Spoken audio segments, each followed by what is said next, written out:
Good morning everyone welcome back to my channel आमार simple लाइफस्टाइलेर आरो एकटी नतून भिडियोते तुम्हादेरके जानाई अनेक अनेक स्वागत और भालोबासा। तो तोमरा सबाई केमन आछो, आशा करछि जे जेखाने आछो भालो आछो सुस्थ आछो, आमिओ भालो आछि।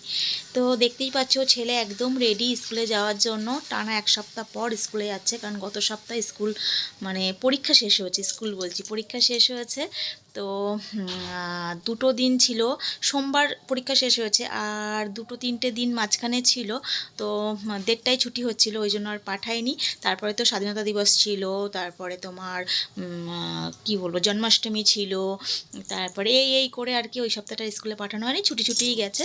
তো আজকে সোমবার স্কুলে যাচ্ছে। আর দেখো যাওয়ার সময় পেয়ে গেল একটা গিফট, কারণ এটা হলো রাখির গিফট, ওর দিদি ওকে গিফট করেছে। এটা এসছে আমার ছোটো ননদের বাড়ি, তো সেখান থেকে মা আবার আনতে গেছিলো। মানে ও কিছুটা এসছে ছোটো ননদের বাড়ি, কিছু মানে পাশে, মানে খুব একটা দূরে না, বলতে গেলে পাশেই। তো ও কিছুটা আসে আবার মা কিছুটা যায়, এই করে আর কি জিনিস আদান প্রদান হয়। তো যাই হোক, ছেলে তো স্কুলে বেরিয়ে গেল, ও খেয়ে গেছে ঘি বেগুন ভাজা দিয়ে গরম ভাত। ঘির সাথে তো গরম ভাতই চলে, আমি কী সব বলছি। তো যাই হোক, ও ওটা দিয়ে খেয়েছে, খেয়ে স্কুলে বেরিয়ে গেল। আর এখন আমি করব রান্না। তো একটা পদ কিন্তু অলরেডি আমার হয়ে গেছে, কি বলো তো, পাট শাক দিয়ে মুসুরির ডাল। দেখবে?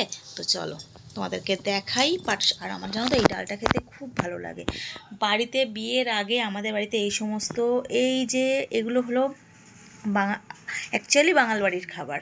তো যেহেতু আমার শ্বশুরবাড়ি বাঙাল, আর আমাদের বাড়িতে এই পাট শাক মাক কোনো দিনও আমি খাইনি, কিন্তু এখানে এসেই প্রথম খেয়েছি। আর এত টেস্ট হয় কি বলবো, আমার খুব ভালো লাগে পাট শাকের ডাল খেতে।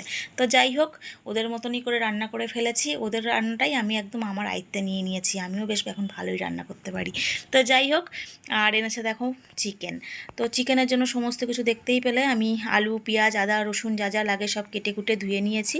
নিয়ে এই যে মশলাও আমার প্রায় কষানো রেডি, এখন দিয়ে দেবো চিকেনগুলো। আমি এইভাবেই চিকেনটা রান্না করি জানো তো, মানে ওই যে ম্যারিনেট করে রাখার না সময় থাকে না, কারণ ওকে স্কুলে মানে ছেলেকে স্কুলে দিতে যাওয়ার পরেই কিন্তু নিয়ে এসছে। 10:30 বাজে, তখন বললাম যে ছেলে স্কুলে যাচ্ছে। তো তারপরে ওকে দিয়ে তারপরে কিন্তু চিকেন নিয়ে এসছে, তারপরে আমি রান্না করছি। আবার ও 11:30টার মধ্যে খেতে বসবে। তাহলে বুঝতে পারছো আমি কখন মানে ম্যারিনেট করবো চিকেনটা। ম্যারিনেট করতে গেলে তো অন্তত তো 10 মিনিট তো রাখতেই হবে। তো ওই জন্য আমার ম্যারিনেট করা আর হয় না। তো এইভাবেই আমি চিকেনটা কিন্তু রান্না করি। তো এদিকে চিকেনটা কিন্তু ভালো মতন মানে কষাতে দিয়ে দিয়েছি। মশলাটাকে কষিয়ে দেখতেই পেলে চিকেনটা দিয়ে এটা এখন কষানো থাক, হতে থাক। আমি মানে আলুটাও পাশে ভেজে রেখেছি, তোমরা খেয়াল করেছো কিনা বুঝতে পারছি না। তো যাই হোক, আলুটা দিয়ে এটা কিন্তু ঢেকে দেবো। আর ওদিকে কিন্তু বসিয়েছি আমি চাটনি, জানো তো, একটা আম দেখি মা আম নিয়ে এসছে কিনা, কালকে যেহেতু বাজার করেছে, আমি জানি না কি কি বাজার করেছে। যদি মনে হয় আম নিয়ে এসছে, ওই জন্য একটা আম দেখলাম মা কেটে কুটে সিদ্ধ করে দিয়েছে।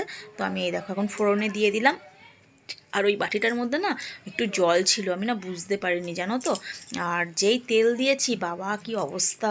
আমি খুব ভয়ে ভয়ে ওখান থেকে ওই যে 5 ফোড়ন আর শুকনো লঙ্কা দিয়ে আর কি চাটনিটা ফোড়ন দিলাম, দিয়ে চিনি টিনি দিয়ে নুন হলুদ দিয়ে ব্যাস ওটাকে রেডি করে নিলাম।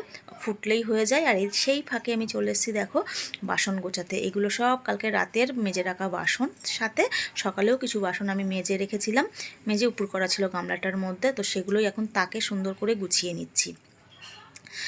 তো ফিরে এলাম কিছুক্ষণ পর, দেখে বুঝতেই পারছো আমার একদম কমপ্লিট রান্নাঘরের কাজকর্ম। আর কিন্তু কর্তামশাই খেয়ে বেরিয়ে গেছে জানো তো। এই দেখো আমার কিন্তু একদম রেডি, এদিককার এই ঘরের কাজ পুরোপুরি কমপ্লিট। এখন চলে যাব আমার ওই ঘরে, কারণ তোমরা তো জানোই। আর এই জামা কাপড়গুলো কিন্তু মানে নামাইনি, এগুলো পরে নামিয়ে গোছাবো, কারণ সেই সময়টা নেই।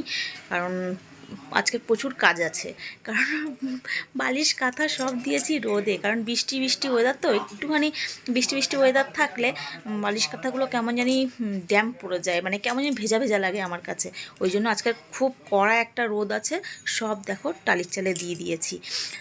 দেওয়ার পরে এই দেখো ঘরটাও গুছিয়ে নিয়েছি, আবার বালিশগুলো এনে রেডিও মানে জায়গায় গুছিয়ে নিয়েছি। আর ওই যে বাবানের গিফটটা কিন্তু রেখে দিয়েছি জানো তো, খুলে টুলে রেখেছি, ধুয়ে টুয়ে রেখেছি, কারণ বাবানকে ওটাতেই আজকে ভাত দেবো ওই স্কুল থেকে বাড়িতে আসলে। আর দেখো এখন চলে যাব বাবানকে স্কুল থেকে নিতে, কারণ তখন দেখলে ঘরবাড়ি গুছিয়ে স্নান করতে গেছিলাম। তো স্নান করে এসে একটুখানি শুয়েছিলাম, খাইনি, খেলাম অনেকক্ষণ পর, প্রায় 2:30 নাগাদ ভাত খেয়ে তারপরেও একটু রেস্ট নিচ্ছিলাম, কারণ এখন তোমাদেরকে এক চোখ দেখাচ্ছি, কিছু মনে করো না কিন্তু। যাই হোক, এখন 3:30 বাজে, এখন বেরিয়ে যাচ্ছি স্কুলে, কারণ 4টেই ছুটি। তো যেতে তো আমার এখন 10-15 মিনিট লাগবে, হেঁটেই যাব। আর একটু টাইম নিয়েই বেরোলাম, কারণ অত জোরে জোরে না হেঁটে যেতে পারি না। আগে না মানে 4টেই ছুটি, আমি ঠিক পৌনে 4:30 বেরোতাম। তো আজকে একটু 3:30টার সময় বেরোলাম, কারণ প্রচণ্ড না মানে কেমন জানি একটা লাগছে, অস্থির অস্থির লাগছে আমার, না একটু তাড়াতাড়ি বেরিয়ে যাই, টুকটুক করে হাঁটতে হাঁটতে চলে যাব। তো যেমন বলা তেমন কাজ, দেখো চলেই এসছি। ওই দেখো বান্ধবীরা গল্প করছে, আরও একটা বান্ধবী আছে জানো তো, ও আজকে স্কুলে আসেনি, কিসের জন্য আসেনি কে জানে। তো যাই হোক, বাবানকে নিয়ে বাড়িতে চলে এসেছি। আর বললাম না যে ওকে আজকে ওই প্লেটটাতেই খেতে দেবো, ওর দিদি দিয়েছে গিফটের জিনিস। আর নতুন নতুন দেখবা মানে কি বলো তো, আমারও না ভীষণ ভালো লাগে নতুন কিছু আসলে তার মধ্যে খেতে। তো যাই হোক, ছেলেকেও তাই দিয়ে দিলাম। আর ওকে খাইয়ে টাইয়ে একটুখানি রিলস করছিলাম জানো তো, তো ওই জন্যই কিন্তু ঠোঁটে লিপস্টিক লাগানো। তো যাই হোক, আর এখন কটা বাজে বলো তো, এখন বাজে কিন্তু 5টা। তো ওকে বাড়িতে নিয়ে এসেছি, 4টেই ছুটি হয়েছে, ওকে নিয়ে আসলাম, নিয়ে এসে খাইয়ে দুটো দুটো একটা কোনো রকম একটু রিলস বানাই আর কি। সেরকমভাবে তো সবাই যেমন প্রফেশনালভাবে বানায় সেরকমভাবে আমি বানাই না, একটু ভালো লাগে তাই বানাই, যাতে মনটা আর কি ভালো লাগে। তো এরকমভাবেই দুটো রিলস বানিয়েছি, এখন একটু রেস্ট নেব। তো চলো বন্ধুরা, আজকে ভিডিওটা এই পর্যন্তই। যদি আমার ভিডিও তোমাদের ভালো লাগে তাহলে অবশ্যই লাইক, কমেন্ট, শেয়ার, সাবস্ক্রাইব করে দিও, ঠিক আছে? তো চলো আজকের মতন টাটা, দেখা হবে পরের ভিডিওতে, টাটা।